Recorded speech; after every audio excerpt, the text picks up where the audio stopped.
so we're doing this video so that we can go through some of the harder questions and the harder concepts. But if you've got this stuff, you can just go through the video really quickly. If you need a little more time, you can take a little more time. So let's fill out the proof tips here on the first slide. So remember that when we're doing a proof, we have what we're given and what we're trying to prove, right? That's the first piece of information given to you. So if you are given that, the lines are parallel. So if they say A parallel to B, B parallel to W, that's right next to the word given. Then somewhere throughout the proof, you're going to be using those parallel line relationships, corresponding angles, alternate interior.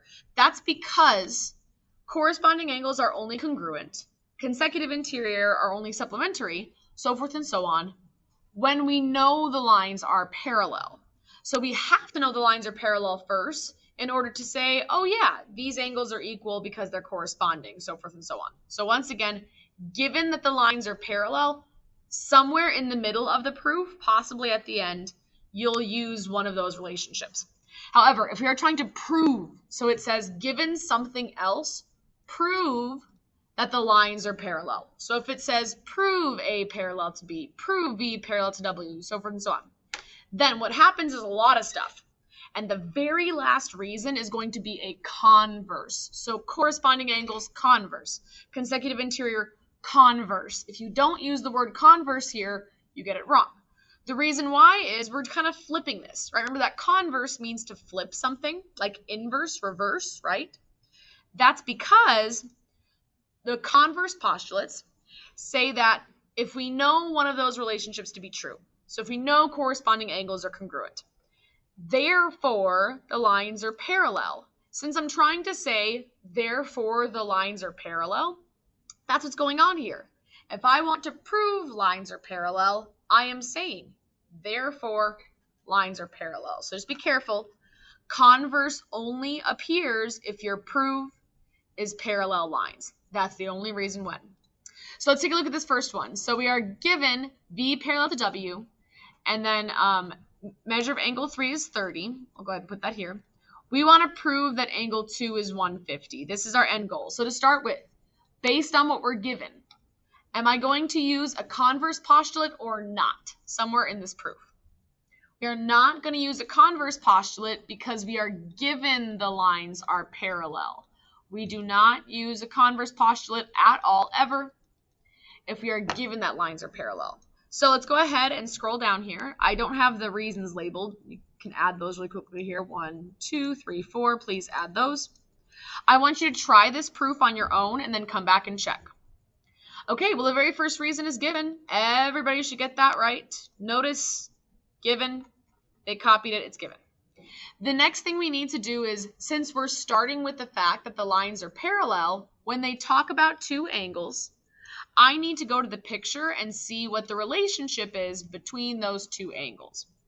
Because the lines are parallel, therefore, these two angles will actually add to 180 because they are consecutive interior. And again, not consecutive interior converse. I'm saying because the lines are parallel, they add to 180. That's just regular old consecutive interior. Now, going from 2 to 3, though, you should notice that all that happened between 2 and 3 is that the measure of angle 3 became 30. And you should ask yourself why that's possible. Well, that's because they say 3 equals 30. We call this substitution. I am substituting in 30 degrees here because they've told me that 3 also equals 30. So I can substitute it in. We can plug it in, yeah? And then last step from here is seeing how did we get from 3 to 4. Again, guys, you're always looking, how did I get here from what I've had so far? So to get from 3 to 4, notice all that happened, even though they don't show it happening, was if we subtract 30 from both sides, we get that angle 2 equals 150. So the reason for this last step is subtraction. I can subtract 30 over and get to 150. So once more, notice, because I was given the lines are parallel, I didn't use converse anywhere in this, just the regular ones. So looking at this next one here, based on what we're given and what we're trying to prove, are we going to use a converse postulate or not? We are going to use a converse postulate because we are proving that lines are parallel,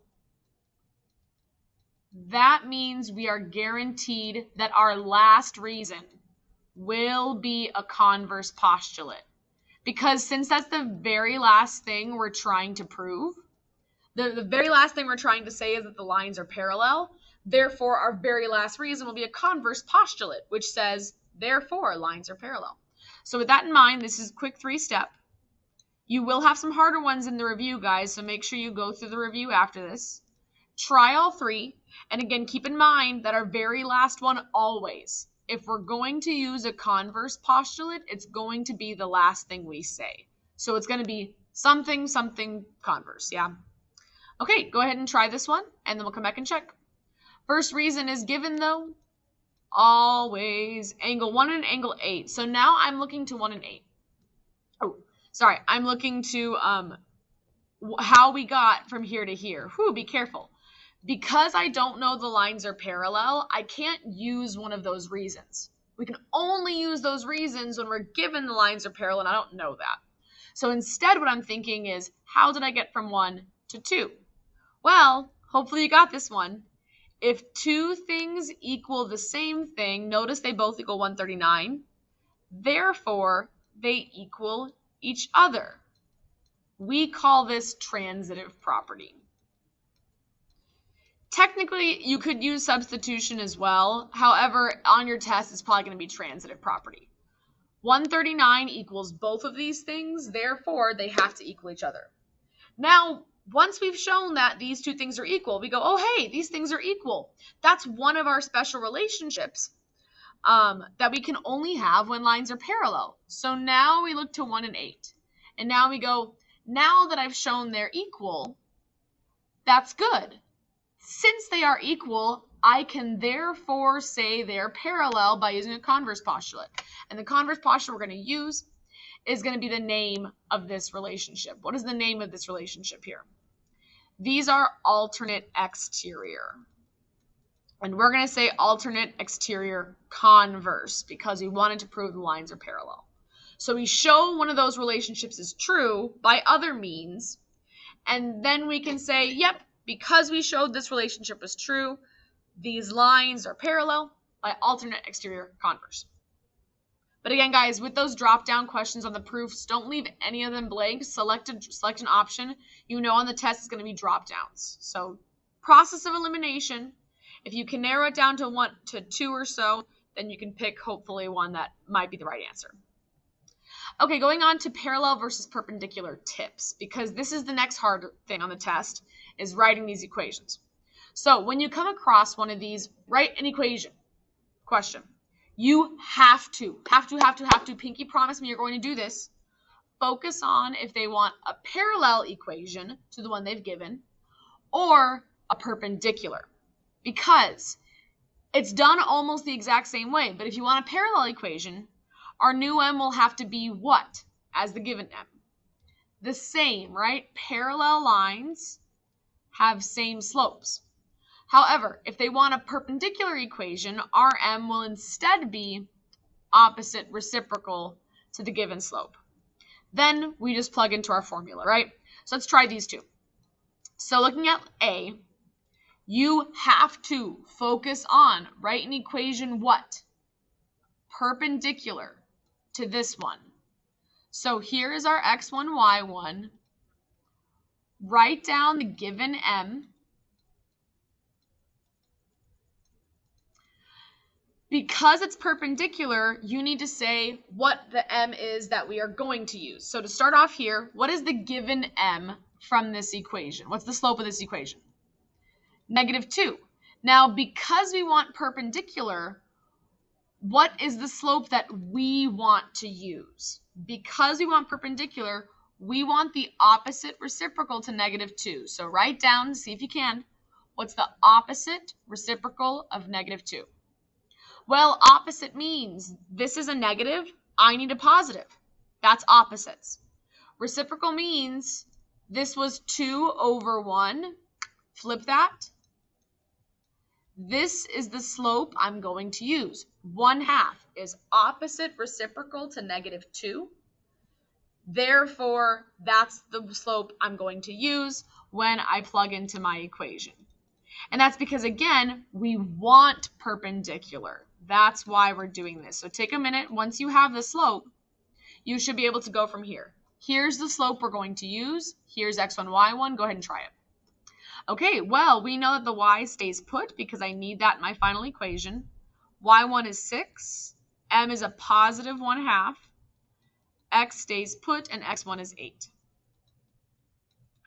And then we have to get this looking like a y equals mx plus b. So I'm going to go y minus 6. I'm going to distribute this out. I got 1/2 x. That's 1/2 times x. And I have 1/2 times negative 8. Again, if you don't know how to put this in the calculator, let me know. But 1/2 times negative 8, that's just half of negative 8, which is negative 4. And then lastly, again, this does not look quite right. We need it to look like one of these with y by itself. So I'm going to add the 6. My final answer here should have been y equals 1/2 x minus 4 plus 6. It's a positive 2. So this line is going to be perpendicular to the line they gave me, and guaranteed, because of the math we did, it would actually go through that point on the graph. So trying B now. Once again, you want to focus on the M they've given you, and then you want to see, because of what they're telling me, parallel or perpendicular, what M do we want? Take a second and try this problem. Okay, well, we are given an M of negative 3. Because we want parallel, again, there's my M, I want the same slope. Therefore, the M I'm going to use here is negative 3. That's the slope I want to use. Because of perpendicular, I had to change my slope that I wanted to use. Parallel, we use the same slope. And then here's x1, here's y1. So again, if you want to try it on your own, you can here. You can pause the video and then I'm going to go through it. Parallel meant we use the same slope, but then everything else is literally the same from here. Go ahead and try this one, being very careful of this negative 2. Something's going to happen there. Okay, so I've got y minus 7 equals negative 3, careful of our signs, x minus. Now, up to this point, I have just copied the formula. My x1 is a negative 2. I went x minus negative 2. So before I move on, I do this right away so I don't forget. Minus a minus becomes a positive. Be careful with that. But then we go from here. I need to distribute out that negative 3. Y minus 7 equals negative 3x. And then I have negative 3 times a positive 2. That's negative 6. Again, if you made any mistakes so far, go back and fix those. One last step here is to add the 7 over. And I get y equals, negative 3x minus 6 plus 7 is a positive 1. So that's the difference between these two questions, guys. They look almost identical, which is why I told you, focus on perpendicular or parallel, break it down into the little pieces, and then go from there. So this last sheet, I know I gave you guys a summary sheet that you could use on the test. However, kind of looking over it, it looks like a lot. It's really hard to pick apart the information that we really need. And so you're making a new cheat sheet for the test here that's a bit more succinct, which means to the point. Yeah, it's exactly what we need. So let's start with this here. Parallel line properties. Now, we know that when we have parallel lines, certain angles are congruent and certain angles add to 180. I have two categories here. I have this group and this group. Which of these groups are congruent and which are supplementary, add to 180? Well, these ones are the congruent relationships, which again, guys, congruent means equal. Don't get congruent confused with complementary. Totally different things. Congruent means set them equal to each other. If they're equal, we can pop an equal sign between them and solve. These ones are supplementary,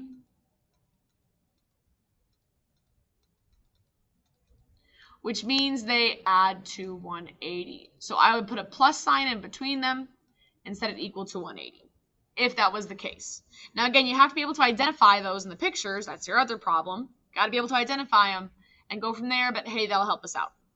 So proof tips. We already went through all this, but let's kind of summarize it. You only use a converse postulate, we'll just say converse, when you are trying to prove that lines are parallel. If you do not see prove A parallel to B, you will not use converse postulate. If you are trying to prove A parallel to B, it will be guaranteed the last reason. Corresponding converse, consecutive interior converse, something like that. Now, in the proofs, remember that sometimes you'll have some of these reasons. Reflexive property is specifically the same thing equals itself. You will see the literal exact same thing on both sides of the equal sign. So if I see angle 5 equals angle 5, that's reflexive. That's not symmetric. In order for it to be symmetric, I need two statements. Reflexive property only requires one statement. Symmetric property requires two. If A equals B, then B equals A. We flip over the equal sign. And again, symmetric requires two statements. Reflexive only requires one. Transitive requires three statements, yeah? Three equal sign statements. If two things equal the same thing, they equal each other. So once more, reflexive is only going to be off of one statement. Symmetric, we need those two statements. Transitive, we need three. Now lastly, don't forget about substitution property as well. If A equals B, then substitution means that we can plug in A wherever we see B and vice versa. If I know X is 5, I can plug in 5 for X. That's called substitution. Okay, and last thing, writing the equations tips. So here's our point slope form. We need to know that formula, right?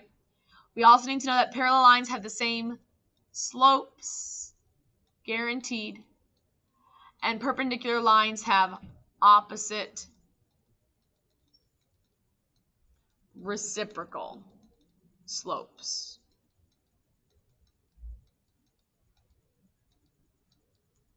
Guaranteed. So this is going to be what you get to use on your test. If you have that other paper I gave you, you can still use that. However, I think this one is a lot more easier to look at. It's all just one sheet. It's not so many words. The other one was very wordy. So from here, you're going to now go and do the Unit 2 review, if you haven't already done so, practicing the rest of the time, asking questions. Our test is going to be tomorrow.